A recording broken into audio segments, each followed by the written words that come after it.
A year ago, I sat in the same grey, snowy iMac. I spoke of an ache in my chest and a debt that was never mine.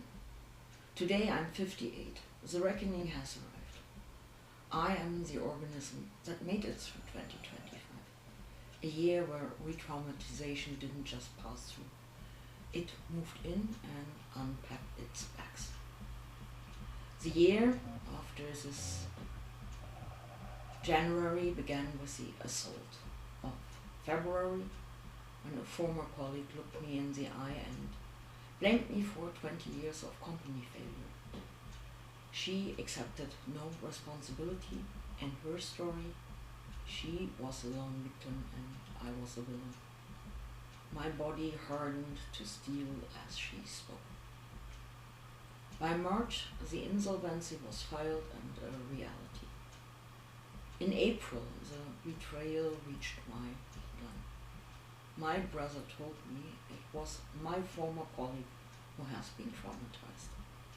When I shared a glimpse of my future, he said, "Yes, that's what dropouts often do." He didn't mean school, he meant life. With that one sentence, he erased 23 years of sacrifice. I felt the isolation as a sudden drop in core temperature and it was very cold, unmistakable, cellular. It hurt like hell. May was a gasp for air. I truly enjoyed Pride on the Page, the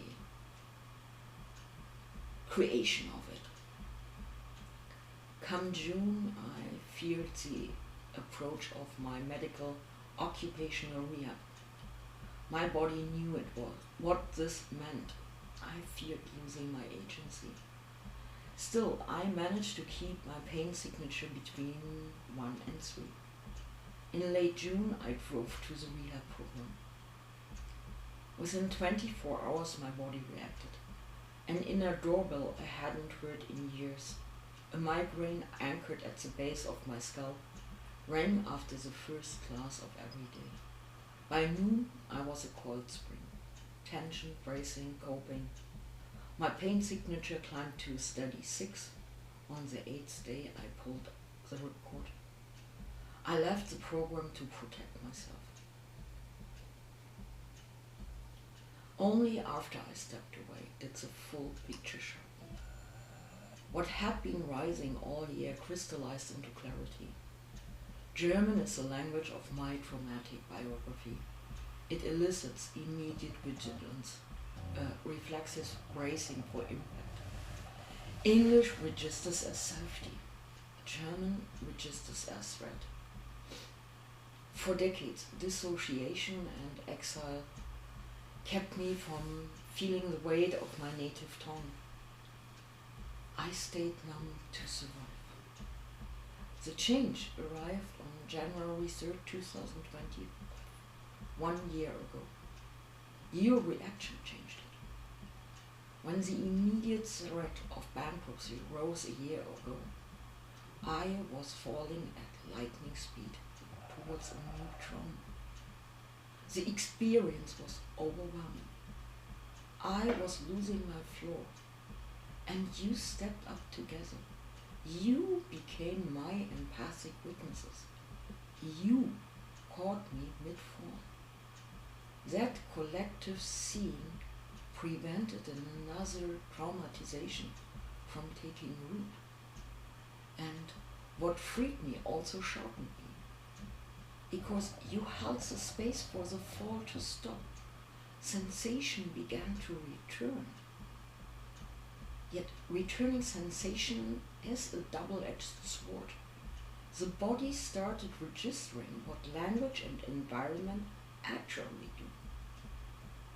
Sensitivity became recovery. As the numbness wore off, it became clear. Even this inherited house is a sensory trap. The walls remember. The skin reads them as dungeon. In that moment, fresh out of rehab, I thought it couldn't get worse, and still. I had absolutely no idea what was coming. The tsunami that would swallow me whole hadn't even begun to crest. I knew my sick pay expired after 18 months now. I needed unemployment benefits, yet found that path partially blocked. The insolvency administrator had seized all ledgers, including some of my private contracts and ledgers. I had no documentation for the state. They redirected me to Bürgergeld, citizens' money, which is the lowest level of social welfare in Germany. This, in Germany, is a ritual of public stripping, to be considered one stands figuratively naked in the market square. Then, on July 12th, I had no income. Only on July 14th, a message arrived. I no longer have health insurance. Oh. Please insure yourself. I had a total of 900 euros left to my name and roughly 90,000 euros in debt loomed. Then my credit card was cancelled, my bank account was blocked, a loan was called due. Each step followed procedure. Each step closed another door. Again, you stepped on. You were there as witnesses and prevented the worst. Again, thank you. I spent my 58th birthday, July 31st, completing the application. I sat alone, exposed on the bureaucratic square, granting the state access to every financial and personal threshold. Article 1 of German Basic Law declares human dignity inviolable. In that room, it was conditional. My pain spiked to an 8. In August, a temporary grant of unemployment money provided the first relief. The investigation into my body, though, continued. I waited for the verdict of the medical service. In September, a ray of light. The medical service of the unemployment office indeed assessed my body as unable to participate in the German workforce any longer. Their conclusion matched my own. For a short time, my system settled. Then in October, the distinct ring of the doorbell at my family home triggered a severe retraumatization. My body dissociated instantly, about 80%. It took 8 weeks until late November for stabilization to return. I used everything, somatic practices, regulation tools of my therapist. Yet the state didn't lift entirely into December. I remained suspended mid-air, handcuffs, ankle bound, no floor, no way forward, no way back. I couldn't even find the words to write. I couldn't even ask you for help. By mid-December, I managed to release the shackles and the cuffs, though the bruises stayed with me through Christmas. By Christmas Eve, I was slipping again. This was my final Christmas in this house. The house that has been my home since the 70s. And somehow I had imagined one last moment of closure. A final celebration to mark an end of the era. Instead, my brother and his family made other plans without me. I spent Christmas alone with Monty. The silence in the rooms wasn't quiet, it echoed. Every corner held the weight of what I'm about to leave behind. I felt unmoved. Grief moved through the floorboards, even the light seemed hesitant. Once again, it was this community, you, that held the floor. Solace came in small vital doses. A Christmas morning call, a conversation about Japanese traditions, and a gentle thread of messages the next day. You were there when the walls pressed in, when the house felt most like a just before this new year, I uncovered the piece that made the rest of the puzzle click into place. A 120-year history of obedience and submission carried in my lineage, buried deep yet shaping everything. It was the hidden blueprint behind the sacrifice, the silence, the self-erasure I lived through. I'm the generation that finally turned toward it and said, no more. I wrote about it, excavating the manual I never knew I was following as a piece. Today is January 3rd, 2026.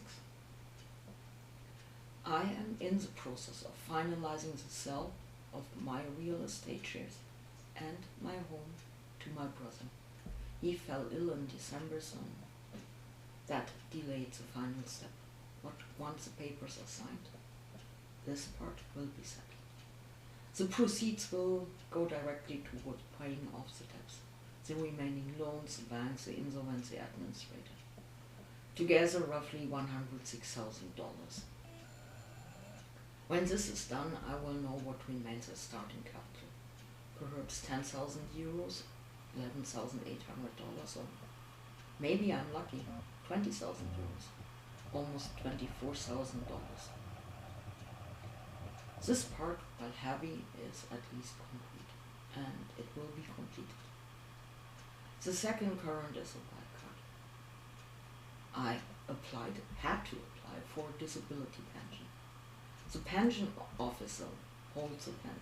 They can give me 10, 100, or even nothing. The difference between a few €100, none at all, and a livable foundation. Of course, I can object later. Yet for now, I'm just waiting for a letter from an office that doesn't even know my name. Only when both currents settle will I know where I truly stand. Right now, I half stand. I know the debt's bench and a limited capital remains. And I don't know if I'll have a monthly income. And if, how much. That one fact changes everything. Do I have to look for a job to make ends meet? Or to live at all? Will my car become a moving shelter? Might I go on an epic road trip? Do I find a path I can't even see from here? Until those currents meet, I'm suspended. In this house, in this body, in this pause. Two things aren't up for debate. I will have to leave this house shortly after the pension decision arrives because my brother wants to start remodeling. I will leave Germany because in Germany I'm not able to heal. Both movements are set. What remains open is how they will unfold. How much space will they hold? How much structure will they require? Life ahead will be modest, paired to essentials. I keep working with what is in front of me. The past still reaches through everything I touch. And the horizon, it keeps shifting.